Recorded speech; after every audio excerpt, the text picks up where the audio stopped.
بسم اللہ الرحمن الرحیم۔ موصل عراق کا ایک مشہور شہر ہے۔ وہاں سے ایک تاجر اپنے مویشیوں کے ساتھ حلب کی طرف روانہ ہوا۔ یہ اس وقت کی بات ہے جب ابھی شام و عراق کی حدود علیحدہ نہ ہوئی تھیں۔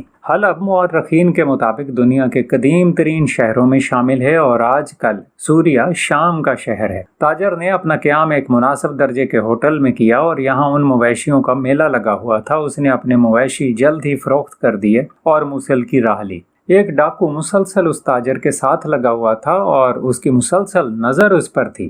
اسے معلوم تھا کہ اس تاجر کے پاس ایک خطیر رقم موجود ہے۔ تاجر راستے میں ایک ویران جگہ پر ایک درخت کے نیچے سستانے کے لیے رکا تو اس ڈاکو نے اس پر حملہ کر دیا۔ اس کی گردن پر اپنا خنجر رکھا اور کہا، جو کچھ تمہارے پاس ہے نکال کر میرے حوالے کر دو۔ تاجر نے ادھر ادھر دیکھا، شور مچایا، کوئی اس کو بچائے، مگر اس ویران جگہ اس کی کون سنتا۔ اس نے خاموشی سے اپنا تمام مال ڈاکو کے حوالے کر دیا۔ اب ڈاکو اسے قتل کرنے کے درپے ہوا۔ تاجر نے کہا، تم نے میرا تمام مال لے لیا ہے، اب تمہیں میری جان سے کیا غرض؟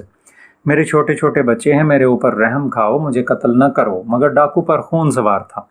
اس نے اس کی منت سماجت کی قطعاً کوئی پرواہ نہ کی اور اس کو قتل کرنے لگا۔ تاجر بالکل نہتھا تھا۔ اس نے دائیں بائیں دیکھا کہ کوئی اس کی مدد کرے۔ اچانک اس کی نظر اوپر درخت پر پڑی۔ اس کو 2 کبوتر درخت پر بیٹھے نظر آئے۔ ڈاکو خنجر سے اس پر پے در پے حملے کر رہا تھا کہ اچانک اس نے کبوتروں کو مخاطب کیا اور کہا، اے کبوتروں تم گواہ رہنا۔ ڈاکو نے اسے قتل کر دیا اور اس کے آخری الفاظ نہایت مزاحیہ انداز میں دہرانے لگا، اے کبوتروں گواہ رہنا، گواہ رہنا۔ اب ڈاکو نے اپنا راستہ لیا۔ راستے میں بھی وہ مقتول کے الفاظ دہراتا رہا، اس لیے کہ وہ گویا ایک لطیفہ تھا جو مرتے وقت تاجر نے بیان کیا تھا۔ ادھر تاجر کے اہل و عیال اس کی آمد کے منتظر تھے۔ دن گزرتے گئے مگر اس کی کوئی خبر نہ ملی۔ چنانچہ اس کا بڑا بیٹا اپنے والد کی تلاش میں حلب گیا۔ وہاں اس کو بتایا گیا کہ فلاں تاریخ کو تمہارا باپ حلب آیا تھا، اس جگہ قیام کیا، فلاں کے ہاتھ اپنے مویشی فروخت کیے، رقم وصول کی اور چند دنوں کے بعد حلب سے کچھ فاصلے پر ویرانے میں کسی نامعلوم شخص نے اسے خنجر کے وار سے قتل کر دیا اور ساری رقم چھین کر بھاگ گیا۔ تمہارے والد کو فلاں قبرستان میں دفنا دیا گیا۔ تاجر کا بیٹا حاکم شہر کے پاس گیا، وہاں دہائی دی، پھر قاضی کے پاس گیا اور اپنے والد کے دوستوں سے ملا کہ کسی طرح قاتل کا پتہ چل سکے۔ اس کی تمام تر کوششوں کے باوجود نتیجہ صفر رہا، کیونکہ نہ کوئی موقع کا گواہ تھا، نہ قاتل نے کوئی نشان چھوڑا تھا۔ وہ مایوس ہو کر موصل واپس آ گیا، وہاں کے والی سے ملا اور اس سے مدد کی درخواست کی۔ اس نے فوری طور پر حلب کے حاکم کو خط لکھا۔ ایک مرتبہ پھر قاتل کی تلاش شروع ہوئی مگر ساری تحقیق کا نتیجہ یہ تھا کہ قاتل کا کوئی اتا پتہ نہیں ہے۔ تھک ہار کر لواحقین صبر کر کے بیٹھ گئے اور مقدمے کی فائلوں کو بند کر دیا گیا۔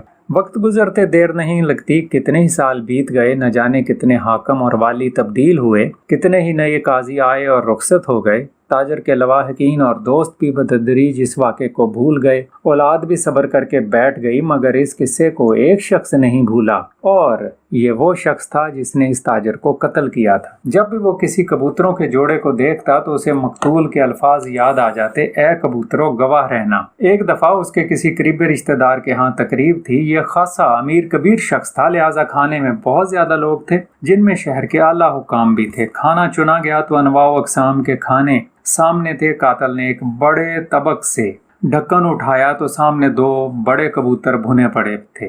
اس آدمی نے ایک لمبی سانس لی اور آنکھوں کے سامنے ایک درخت، اس کے اوپر بیٹھے ہوئے 2 کبوتر اور ایک مظلوم مقتول کی لاش گھوم گئی۔ اس کے کانوں میں مقتول کے الفاظ گونج رہے تھے، اے کبوتروں گواہ رہنا۔ اور پھر اس نے غیر ارادی طور پر ایک زوردار کہکا لگایا۔ لوگوں نے بے اختیار اس کی طرف دیکھا کہ کیا ہوا۔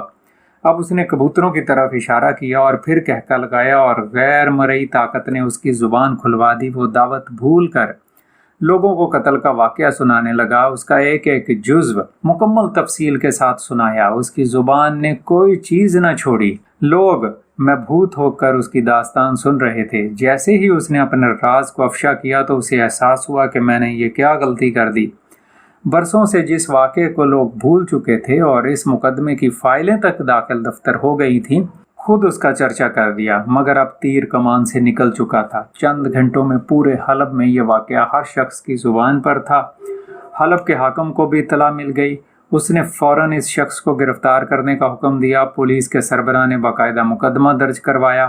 اس دعوت میں شریک لوگوں کو گواہی کے لیے طلب کیا گیا۔